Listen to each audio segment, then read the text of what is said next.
Good morning बच्चों। मैं दीपमाला को कक्षा 12 की बायोलॉजी पढ़ाऊंगी। आज का हमारा टॉपिक है जीवों में जनन। लेकिन इसको पढ़ने से पहले हम जानेंगे अपना सिलेबस। हमारा सिलेबस क्या है? हमारी पहली यूनिट है जनन। जनन के अंदर हमारी 4 चैप्टर हैं। जीवों में जनन, पुष्पी पात्रों में लैंगिक जनन, मानव जनन, जनन स्वास्थ्य, ये 4 चैप्टर हैं। अगली यूनिट हमारी है अनुवांशिकी तथा विकास। इसके अंदर हमारे 3 चैप्टर हैं, 5, 6, 7।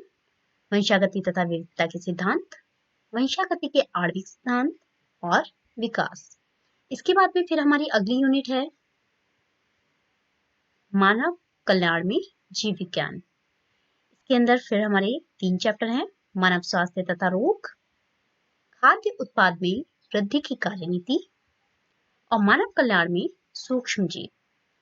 इसके बाद में अगली यूनिट है हमारी जैव प्रौद्योगिकी। इसके अंदर फिर हमारे 2 चैप्टर हैं। पहला चैप्टर है जैव प्रौद्योगिकी सिद्धांत व प्रक्रम और जैव प्रौद्योगिकी एवं उसके उपयोग। फिर अगली यूनिट है हमारी पारिस्थितिकी। इसके अंदर पहला चैप्टर है हमारा मानव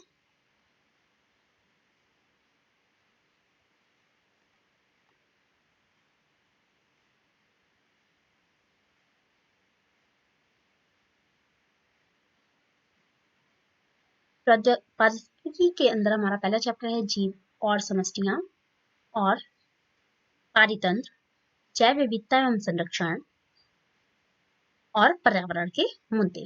ये हमारा ओवरऑल कोर्स था। इसके बाद में हम जाते हैं अपने टॉपिक पर।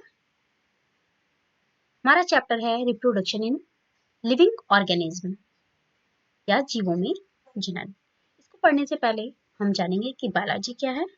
बायोलॉजी हमारे 2 शब्दों से मिलकर बना है, बायोस प्लस लोगोस। बायोस क्या है? बायोस का मतलब होता है लाइफ और लोगोस का मतलब होता है स्टडी। तो ऐसी स्टडी जिसमें हम किसी भी ऑर्गेनिज्म की लाइफ के बारे में पढ़ते हैं या अध्ययन करते हैं, उसको हम बायोलॉजी कहते हैं। और इस बायोलॉजी शब्द का सबसे पहले प्रयोग लेमार्क और ट्रेविरेनस ने सन 1802 ईस्वी में किया था। तो ऐसी शाखा विज्ञान की, ऐसी शाखा जो जीवधारियों के अध्ययन से संबंधित है, उसे हम जीव विज्ञान कहते हैं। जीव विज्ञान को मूलतः 2 भागों में विभाजित किया जाता है, जंतु विज्ञान और वनस्पति विज्ञान। जंतु विज्ञान क्या है? जिसमें हम जंतुओं का अध्ययन करते हैं, वो हमारा कहलाता है जंतु विज्ञान। और जिसमें हम वनस्पतियों के बारे में, पेड़ पौधों के बारे में अध्ययन करते हैं, वो होता है हमारा वनस्पति विज्ञान। अब आपका ये जो है कोर्स, ये कंबाइन कर दिया गया है, जंतु विज्ञान और वनस्पति विज्ञान एक ही में। जो जंतु विज्ञान के जनक हैं, जो फादर ऑफ जूलॉजी कहे जाते हैं, वो है हमारे अरस्तु। और जो बॉटनी के फादर कहे जाते हैं, फादर ऑफ बॉटनी या फिर वनस्पति विज्ञान के पिता, वो है थियोफ्रस्टस। आगे हम चलेंगे, हम अपने चैप्टर पर आते हैं। हमारा चैप्टर है जीवों में जनन। अब हम जानेंगे कि जनन क्या है, ये क्यों आवश्यक है।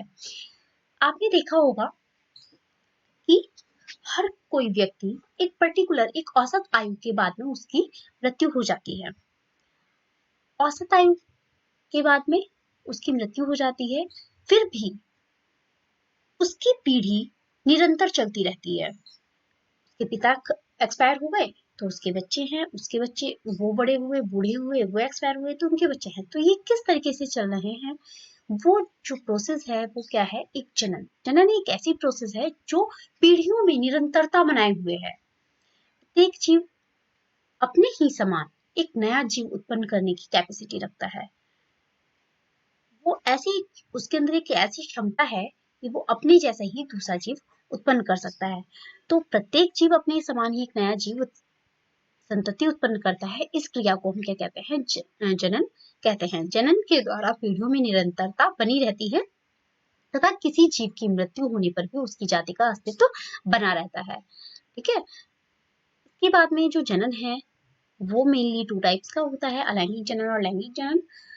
पहला है हमारा एसेक्सुअल रिप्रोडक्शन या लैंगिक जनन। दूसरा है हमारा लैंगिक जनन या सेक्सुअल रिप्रोडक्शन। तीसरा जो कायिक जनन है वो भी क्या है, एक तरीके से हमारा अलैंगिक जनन का ही प्रकार है। और ये कायिक जनन मेनली जो पाया जाता है वो हमारे प्लांट्स में पाया जाता है। इसको हम इंग्लिश में बोलते हैं वेजिटेटिव रिप्रोडक्शन। इसके बाद में आता है हमारा अलैंगिक जनन है क्या? वह जनन जिसमें दो जीवों की भागीदारी ना हो, अर्थात जिसमें केवल एक ही जीव की भागीदारी होती है, एक ही जनक होता है, एक ही जनक द्वारा संतान की उत्पत्ति होती है, उसको हम क्या कहते हैं? अलैंगिक जनन कहते हैं।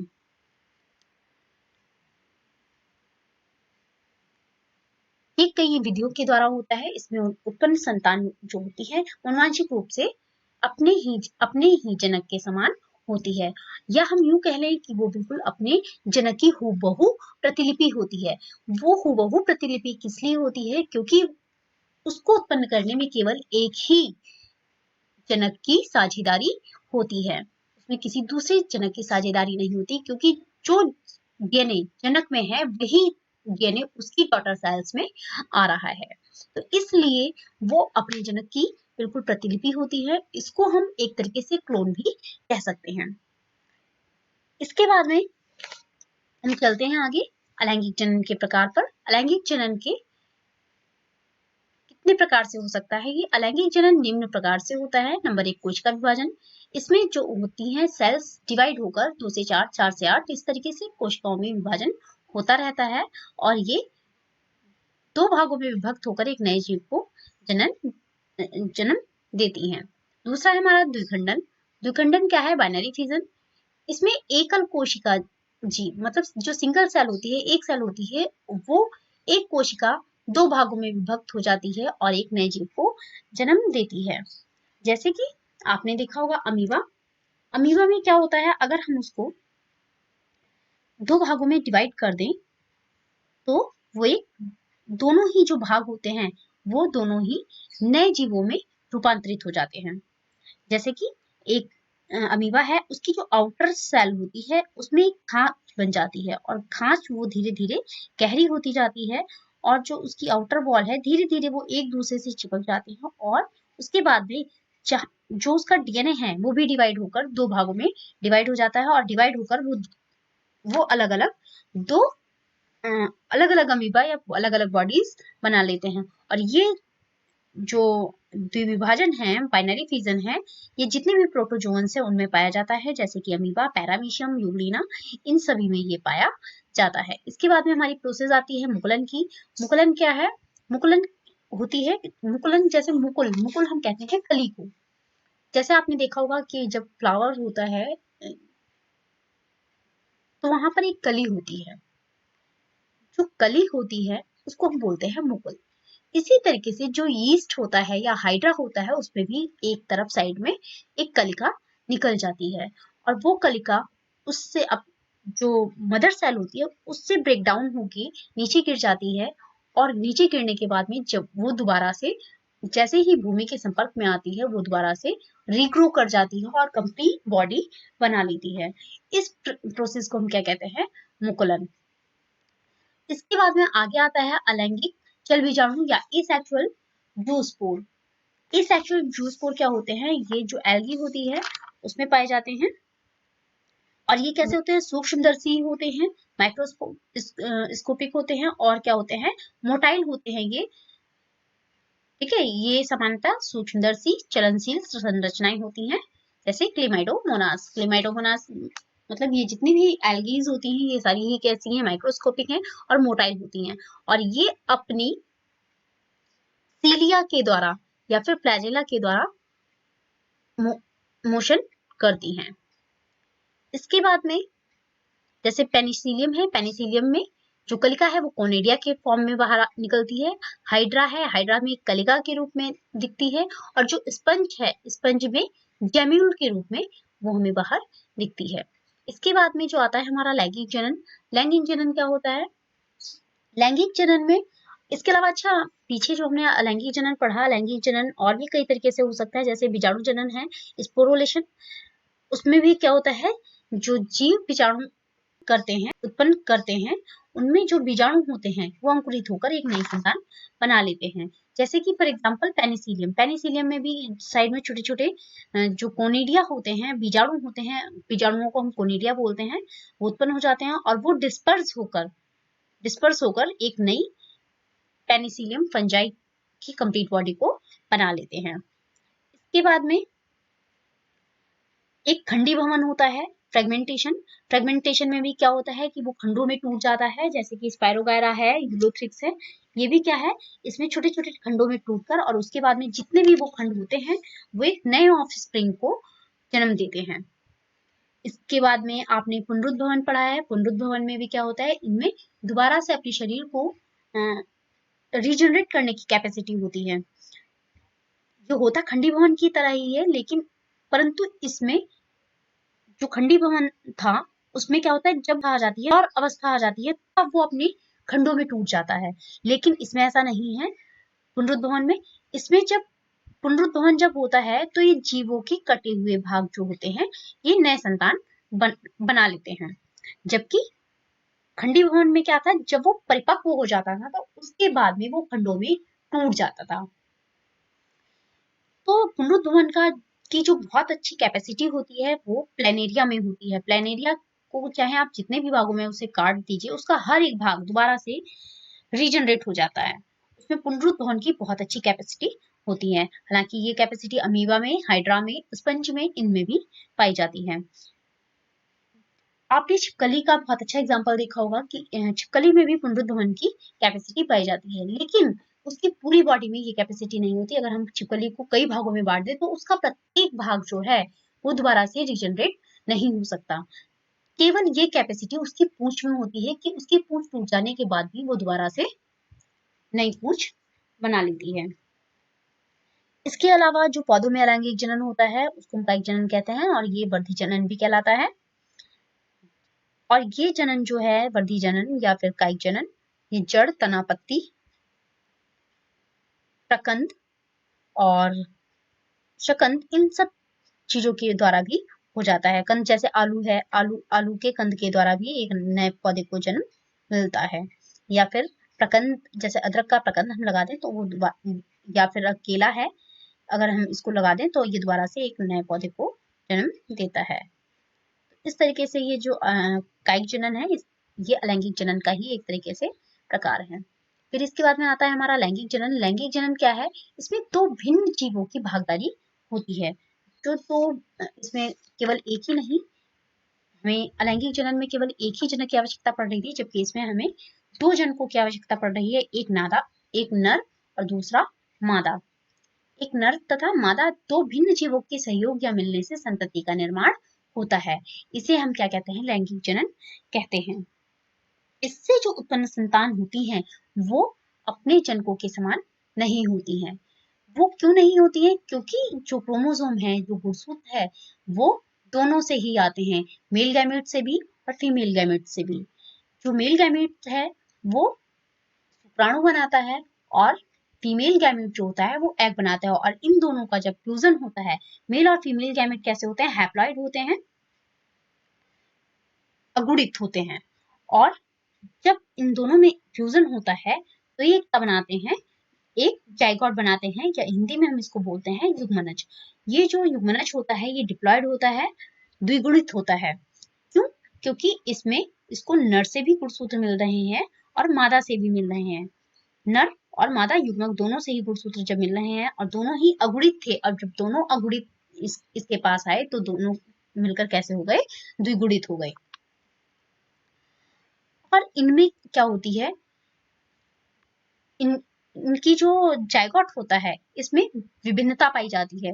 वो इसीलिए क्योंकि इसमें दो डिफरेंट पेरेंट से इनको गुणसूत्रों की प्राप्ति होती है, अपने फादर से भी और मदर से भी, दोनों ही सेल्स के द्वारा इनको गुणसूत्रों की प्राप्ति होती है। इस कारण इनमें क्या होती है, वेरिएशंस पाई जाती हैं। ये बिल्कुल हूबहू अपने जनक के समान नहीं होते हैं। आपने देखा होगा किसी भी जीवधारी की जो संतानें होती हैं वो बिल्कुल अपनी माता की तरह या बिल्कुल अपने पिता की तरह नहीं होती, उनमें कुछ अलग नेचर, अलग गुण, अलग उनकी शारीरिक अवस्थाएं पाई जाती हैं। ठीक है, तो इस कारण इनमें क्या पाई जाती है, लैंगिक जो विभिन्नता होती है वो पाई जाती है, और ये विभिन्नता सिर्फ लैंगिक जनन में ही पाई जाती है, लैंगिक जनन में पाई नहीं जाती है।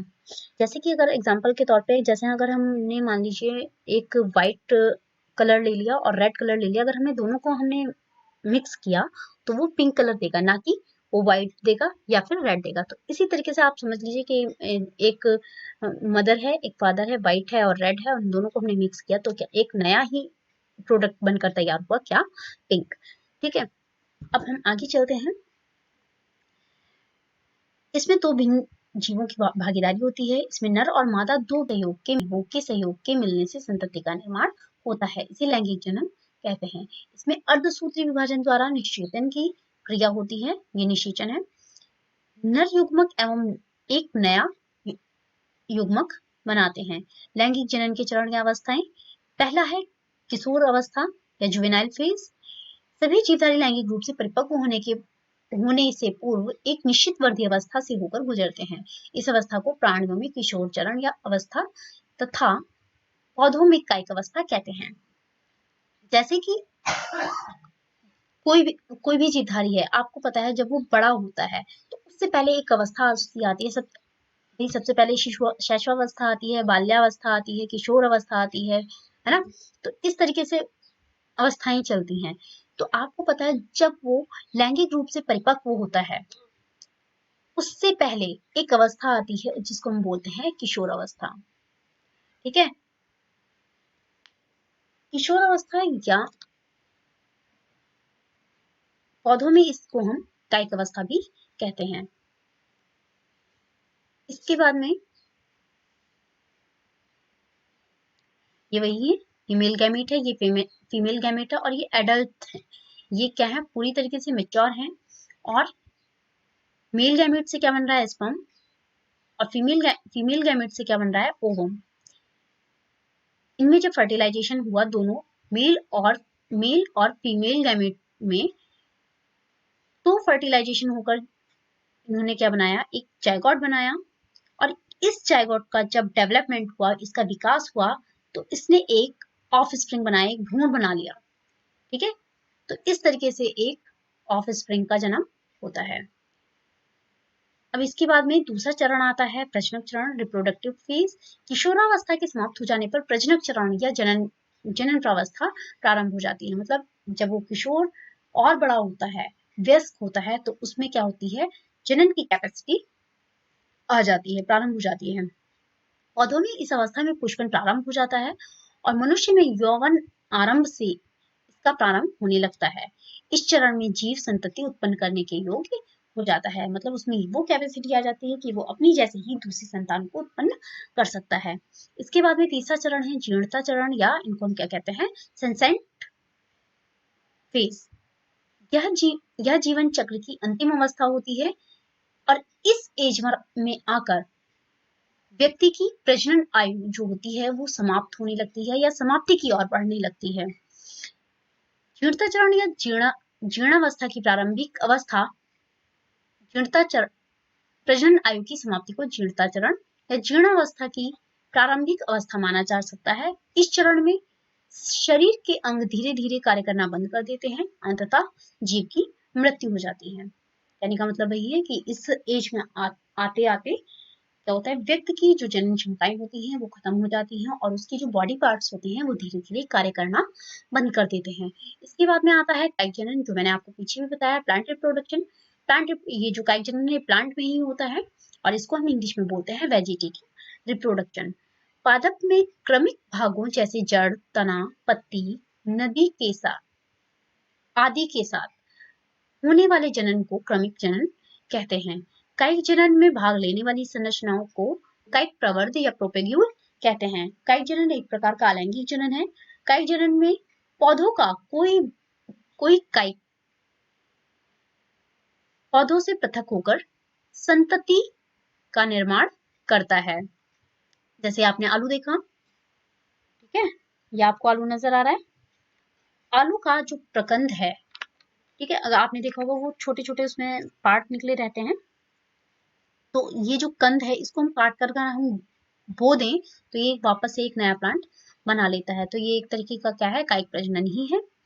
इसके इसके अलावा आपने देखा ये प्याज है, प्याज का की अगर हम शकंद को लगाते हैं, आपने देखा हम प्याज ऐसे लगा देते हैं, उसके उसमें बीज डालते हैं और वो जब ग्रो कर जाता है तो उसके बाद में हम वहां से निकाल कर उसको दूसरी जगह पर लगा देते हैं। ठीक है, तो ये क्या है, हमारी प्याज हो गई। ये क्या है, इन्हीं के वेजिटेटिव रिप्रोडक्शन के ही एक एग्जाम्पल है। इसके बाद में कायिक जनन के प्रकार, ये कितने प्रकार का होता है? कायिक जनन प्राकृतिक रूप से होता है, किंतु कृत्रिम रूप से कायिक जनन कराया जाता है। ठीक है, कायिक जनन, प्राकृतिक कायिक जनन और कृत्रिम कायिक जनन, ये दो तरह से हो सकता है। प्राकृतिक जो नेचुरल रूप से हो, और कृत्रिम कायिक जनन जो मैनमेड होता है, जिसको आर्टिफिशियली हम लोग करवाते हैं अपनी प्रोडक्शन को बढ़ाने के लिए। जैसे कि जड़ है, शीशम है, सीरस है, मुराया है, शकरकंद, एस्पेरिस, ये सब क्या है, अगर हम इनकी जड़ लगा दें तो ये ग्रो कर जाती हैं। ऐसे ही भूमिगत अर्धवायवी वायवी जो तने होते हैं, ये भी ग्रो कर जाते हैं। जैसे आपने तने के उसमें हम देखें तो हमारा गुलाब है, गुलाब की हम एक कलम लगा देते हैं तो वो वापस से ग्रो कर जाता है। ऐसे ही पर्ण, कुछ ऐसे पौधे होते हैं जिनके केवल हम पत्ते को अगर हम लगा दें तो वो आपस से एक पूरा प्लांट बना लेता है। जैसे आपने देखा पत्थर चटाई, या हम इस ब्रायोनिया भी बोलते हैं, बिगोनिया भी हो गया, इनके अगर हम पत्ते को लगा दें तो एक कंप्लीट प्लांट को जन्म देते हैं। इसके बाद में आता है हमारा पत्ती प्रकंद, अगेव, लिलियम, ये सब हैं, अगर हम इसका पत्र प्रकंद लगा दें तो ये ग्रो कर जाते हैं। फिर है भूमिगत है कुछ, जैसे कंद प्रकंद, शकरकंद, घनकंद, ये है। ये कंद है तो पर्णसंधि द्वारा जो यहाँ पे इनकी नोट्स होती हैं, इंटरनोट्स होते हैं, वहां ये ग्रो कर जाते हैं। प्रकंद है जैसे अदरक, केला, शकंद, प्याज, घनकंद, अरबी, अर्धवायवी है। तो इस तरीके से ये जो होते हैं, इनमें वेजिटेटिव रिप्रोडक्शन या कायिक जनन पाया जाता है। इसके बाद में अलैंगिक जनन तथा लैंगिक जनन में क्या अंतर होते हैं हम जानेंगे। अलैंगिक जनन, इसमें एकल जीव, एक ही, आपको पता है एक ही जनक की आवश्यकता होती है, और ये एक ही जीव अपनी जैसी संतान को उत्पन्न करने की क्षमता रखता है। जबकि इसमें क्या होता है, लैंगिक जनन में दो विपरीत लिंग वाले जनक भाग लेते हैं। जनन, फिर अलैंगिक जनन में इकाई, कलिका, कोनिडिया, जेम्यूल आदि होते हैं। इसमें इकाई क्या होती है, जनन इकाई क्या होती है, गैमेट्स होते हैं, मेल और फीमेल गैमेट्स। युग्मक जनन की प्रक्रिया नहीं होती, मतलब गैमेटोजेनेसिस नहीं होता है इसमें, जबकि युग्मक जनन द्वारा युग्मक बनते हैं। जनन इकाइयों का संयुग्मन तथा संलयन नहीं होता है, क्योंकि इसमें क्या था, एक ही पेरेंट था। इसमें जनन इकाइयों का संलयन होता है। फिर है अलैंगिक जनन में जनन असूत्री तथा समसूत्री विभाजन द्वारा होता है, जबकि जबकि ये जो सेक्टुअल रिप्रोडक्शन है, इसमें जो जनन होता है, रिप्रोडक्शन होता है, वो अर्धसूत्री या समसूत्री विभाजन द्वारा होता है। संतति एकारिकी, मतलब जो मॉर्फोलॉजिकल तथा आनुवंशिक रूप से एक दूसरे के समरूप होते हैं, बिल्कुल समान होते हैं। जब इसमें संतान जो होती है वो अकारिकी, मतलब मॉर्फोलॉजिकली भी, फिजिकली भी, और आनुवंशिक रूप से भी एक दूसरे व जनक से भिन्न, एक दूसरे से जनक और जनक से भी क्या होती हैं, भिन्न होती हैं। इसके बाद में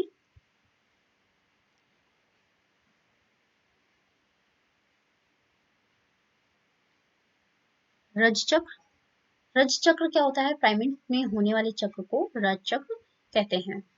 प्राइमेट होते हैं जैसे कि मनुष्य और बंदर, कहने का मतलब क्या है, जो प्राइमेट वो जीवधारी होते हैं जिनका जो दिमाग होता है वो थोड़ा विकसित होता है। थोड़ा क्या मतलब, वो पूर्ण रूप से जो माइंड होता है वो पूर्ण रूप से विकसित होता है, बल्कि जो नॉन प्राइमेट्स होते हैं उनका जो दिमाग होता है वो पूर्ण रूप से विकसित नहीं होता है।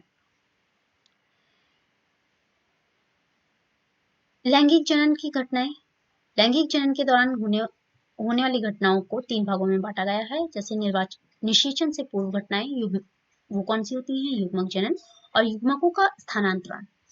युग्मक जनन क्या होता है, युग्मकों के बनने की क्रिया युग्मक जनन कहलाती है।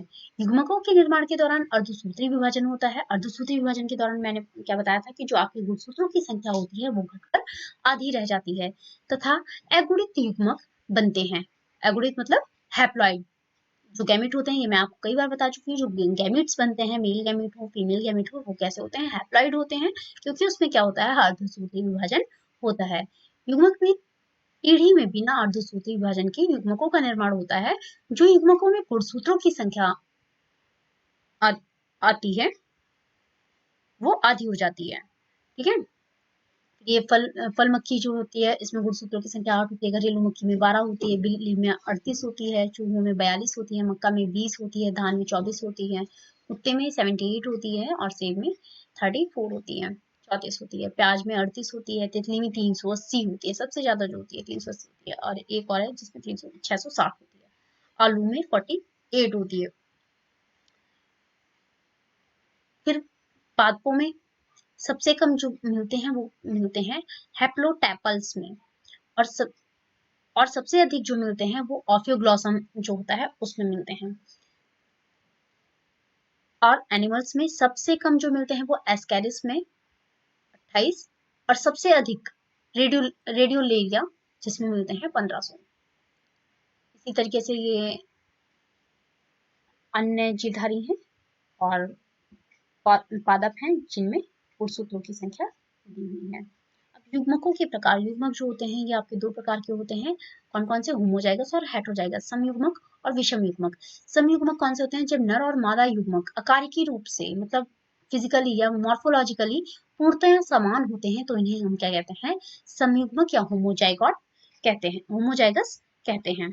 इसके बाद में इनमें नर युग्मक एवं मादा युग्मक के आधार पर कोई अंतर नहीं होता। एग्जाम्पल के लिए हम देखेंगे तो एमाइडोमोनास। इसके बाद में है विषम युग्मक। विषम युग्मक में जब नर और मादा युग्मक असमान होते हैं तो इन्हें विषम युग्मक कहते हैं। नर युग्मक आकार में छोटा होता है तथा मादा युग्मक आकार में बड़े होते हैं। नर युग्मक को शुक्राणु तथा मादा युग्मक को अंडाणु कहते हैं। युग्मक का स्थानांतरण या परिवहन किस तरीके से होता है? नर तथा मादा युग्मकों का कायिक रूप से एक दूसरे के समीप पहुंचने की क्रिया को युग्मक का स्थानांतरण कहते हैं। जब नर और मादा पास पास पहुंचते हैं और उनमें फ्यूजन होता है तो वो क्या होते हैं? उनका स्थानांतरण हो जाता है। नर युग्मक गतिशील होता है, जो मेल गैमेट होता है या स्पर्म होता है वो क्या होता है? मोटाइल होता है, गतिशील होता है, तथा मादा युग्मक अचल या नॉन मोटाइल होता है। तो इसलिए जो स्पर्म होता है वो ही हमेशा जाकर जो आपका एग होता है उससे चिपकता है। कुछ सवालों में नर तथा मादा दोनों युग्मक गतिशील होते हैं। निषेचन क्रिया हेतु युग्मकों के स्थानांतरण हेतु जलीय माध्यम की आवश्यकता होती है। अधिकांश पादपों जैसे ब्रायोफाइटा, टेरिडोफाइटा आदि में नर युग्मक जलीय माध्यम में गति करके मादा युग्मक तक पहुंच जाता है। ठीक है, इसके बाद में आता है जंतु में लैंगिकता। जंतुओं में लैंगिकता दो प्रकार की होती है, एक लिंगीयता और बहुलिंगीयता। एक लिंगीयता को हम बोलेंगे सिंगल सेक्सुअलिटी और बहुलिंगीयता को बोलेंगे डबल सेक्सुअलिटी।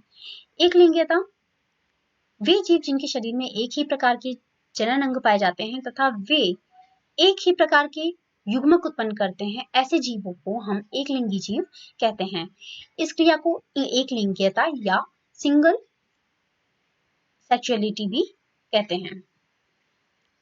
फॉर एग्जाम्पल तिलचिट्टा या कॉकरोच तथा सभी जीवधारी ये सभी कैसे होते हैं? एक लिंगी जीव होते हैं। द्विलिंगीयता डबल सेक्सुअलिटी वे जीव जिनके शरीर में नर एवं मादा दोनों ही जननांग पाए जाते हैं तथा वे नर एवं मादा दोनों प्रकार के युग्मक उत्पन्न कर सकते हैं, उन्हें द्विलिंगी जीव कहते हैं। इस क्रिया को द्विलिंगीयता या डबल सेक्सुअलिटी भी कहते हैं। एग्जाम्पल हाइड्रा है, स्पंज है या फिर फीताकृमि है। इसके बाद में पौधों में लैंगिकता जो है सेक्सुअलिटी इन प्लांट वो कैसे होती है हम आगे जानेंगे। जो एक लिंगी पुष्प होते हैं, पुष्पों में या पुंकेसर पाए जाते हैं या फिर स्त्री केसर पाए जाते हैं, मतलब एंडोशियम या फिर गायनेशियम। ऐसे पुष्पों को एक लिंगी पुष्प कहते हैं। क्या एक लिंगी मतलब जिसमें केवल एक ही लिंग उपस्थित हो, चाहे वो मेल हो या फिर फीमेल हो, जैसे कि मक्का है, पपीता है, सहतूत है, ये सारे कैसे हैं? एक लिंगी पुष्प हैं। इसमें या तो पुंकेसर ही पाया जाएगा या स्त्री केसर ही पाया जाएगा। इसके बाद में द्विलिंगी पुष्प। द्विलिंगी पुष्प क्या होता है? पुष्पों में नर जननांग पुंकेसर तथा मादा जननांग स्त्री केसर दोनों की उपस्थिति हो तो ऐसे पुष्प को द्विलिंगी पुष्प कहते हैं। फॉर एग्जाम्पल मटर, गुड़हल, सरसों, पिटूनिया, ये सब क्या है? द्विलिंगी पुष्प हैं, जिनमें नर जननांग और मादा जननांग दोनों की उपस्थिति होती है। इसके बाद में हम आता है एक लिंगाश्रयी पादप। जिस पादप पर एक ही प्रकार के पुष्प पाए जाते हैं उसे एक लिंगाश्रयी पादप कहते हैं, जैसे पपीता, शहद, शहतूत और मार्केशिया। और द्विलिंगाश्रयी पादप क्या होते हैं? ऐसे पादप जिन पर दोनों प्रकार के पुष्प, नर भी हो और मादा भी हो, दोनों ही पाए जाए, उन्हें हम उभय लिंगाश्रयी पुष्प कहते हैं। ऐसे पुष्पों को द्विलिंगाश्रयी पादप भी कहते हैं, जैसे मक्का है, नारियल है और कुकुरबिटा। कुकुरबिटा क्या है? जैसे कि आपका कद्दू हो गया, कद्दू जो है कुकुरबिटा के अंतर्गत आता है। इसके बाद में जो निषेचन है, निषेचन हम किसे कहते हैं वो हम जानेंगे। निषेचन नर तथा मादा युग्मक के संयोजन की क्रिया को हम क्या कहते हैं? निषेचन कहते हैं। जहां मेल गैमीट और फीमेल गैमीट का फ्यूजन होता है और उस कंप्लीट प्रोसेस को हम क्या कहते हैं? निषेचन कहते हैं। इससे द्विगुणित युग्मनज का निर्माण होता है, मतलब डिप्लॉइड जो जाइगोट है उसका निर्माण होता है। फिर बाह्य निषेचन किसे कहते हैं? दो तरह का होता है ये निषेचन, बाह्य निषेचन और आंतरिक निषेचन। तो जो बाह्य निषेचन है उसको हम एक्सटर्नल फर्टिलाइजेशन भी कहते हैं, और बाह्य निषेचन हम कहते किसे हैं? जब निषेचन की क्रिया शरीर से बाहर होती है तब उसे हम क्या कहते हैं? बाह्य निषेचन कहते हैं। जैसे कि मेढक है और जितनी भी आपकी अस्थिर मछलियां हैं उन सभी में क्या होता है? बाह्य निषेचन पाया जाता है। और ये निषेचन जलीय माध्यम में होता है।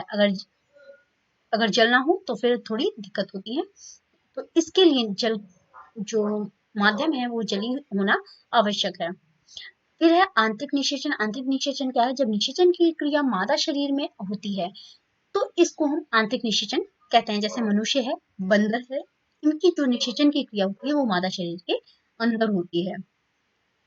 इसके बाद में है अनिषेक जनन। अनिषेक जनन या नॉन फर्टिलाइजेशन, इसको हम क्या बोलते हैं, कैसे बताएंगे? बिना निषेचन की जनन की क्रिया को हम क्या कहते हैं? अनिषेक जनन कहते हैं। इसमें मादा युग्मक और नर युग्मक, जो मादा युग्मक है मतलब मेल गैमीट और फीमेल गैमीट, वो संयोजित हुए बिना ही एक जायगोट में चेंज हो जाता है। ऐसा नहीं है कि वो दोनों संयोजित हो रहे हैं उसके बाद में ही वो एक नए गैमेट को बना रहे हैं, ऐसा नहीं है। वो क्या हो, बिना संयोजित हुए ही एक युग्मनज में ही जायगोट में बदल जाता है। जैसे रोडकोश, मधुमक्खी, कली, कुमक्षी, इन सब चीजों में क्या होता है? नॉन फर्टिलाइजेशन होता है। निषेचन के पश्च घटनाएं, निषेचन के बाद में जो घटनाएं होती हैं, निषेचन के पश्च युग्मनज से भ्रूण का निर्माण होता है। जो हमारा जायगोट बन रहा था, जायगोट का जब और विकास होता है और डेवलपमेंट होता है तो वो एक ऑफस्प्रिंग या एम्ब्रियो का निर्माण करता है तथा उससे एक नया जीव बनता है। इस क्रिया को भ्रूणोद्भव कहते हैं। युग्मनज से भ्रूण बन रहा है और भ्रूण से एक नया जीव बन जाता है। कोश का विभाजन या विभेदन। भ्रूण के निर्माण की क्रिया दो कारकों पर निर्भर करती है। पहला है पर्यावरण, दूसरा है जीव का जीवन चक्र। फॉर एग्जाम्पल, शैवालों में युग्मनज पर या जायगोट पर एक मोटी भित्ति बन जाती है जो उसकी प्रतिकूल परिस्थितियों में सूख कर या सूखा होने पर या ठंडे होने पर इसकी रक्षा करती है एवं लंबे समय तक विषाश्रित मतलब जो सुषुप्त अवस्था में रहे, है ना? विषाश्रित मतलब जो सुषुप्त अवस्था में पड़ी रहे, उसके पश्चात अनुकूल परिस्थितियों में यह अंकुरित होकर एक नई संतति को जन्म देता है। उदाहरण, द्विगुणित तक जीवन चक्र वाले द्विगुणित जीवन चक्र वाले पादपों में युग्मनज में अर्धसूत्री विभाजन होता है। जो डिप्लॉइड है, जिनमें डिप्लॉइड मतलब कि जिसमें अल्टरनेशन ऑफ जनरेशन पाया जाता है, ऐसे जीवन चक्र वाले पादपों में, जैसे आपका साइकस हो गया, उसमें भी अल्टरनेशन ऑफ जनरेशन पाया जाता है। जो जिम्नोस्पर्म्स के प्लांट होते हैं उनमें भी ये पाया जाता है। इसमें युग्मनज में अर्धसूत्री विभाजन होता है उसके एगुणित उससे एगुणित जीव या हैप्लॉइड जीव बनता है। पुष्पी पादपों में निषेचन पश्च घटनाएं। पुष्पी पादपों में पुष्प के वाय दल पुंकेसर झड़ जाते हैं तथा केवल स्त्री केसर ही निषेचन के पश्चात लगा रहता है। कुछ पादपों में वाय दल फल बनने के पश्चात भी पाए जाते हैं, जैसे टमाटर, बैंगन, भिंडी आदि। निषेचन के पश्चात पुष्पी भागों में निम्न प्रकार के परिवर्तन होते हैं, जैसे जो अंडाशय होता है या हम ओव्यूल बोलते हैं, ये निषेचित होकर फल में रूपांतरित हो जाता है। ये अर्थात फल बना लेता है। जो अंडाशय की भित्ति होती है वो फल भित्ति बना लेती है और जो बीजांड होता है वो बीज बनाता है। अंडाशय सॉरी जो ओवरी थी वो निषेचित होकर फल बना रही थी और अंडाशय फल भित्ति और बीजांड जो है ओव्यूल वो बीज बनाता है। फिर चल बीजाणु और युग्मनज में क्या भेद है, ये हम देखेंगे। चल बीजाणु जो जूस स्पोर होते हैं ये अलैंगिक जनन के अंतर्गत आते हैं, जबकि जो जायगोट होता है वो लैंगिक जनन के अंतर्गत आता है।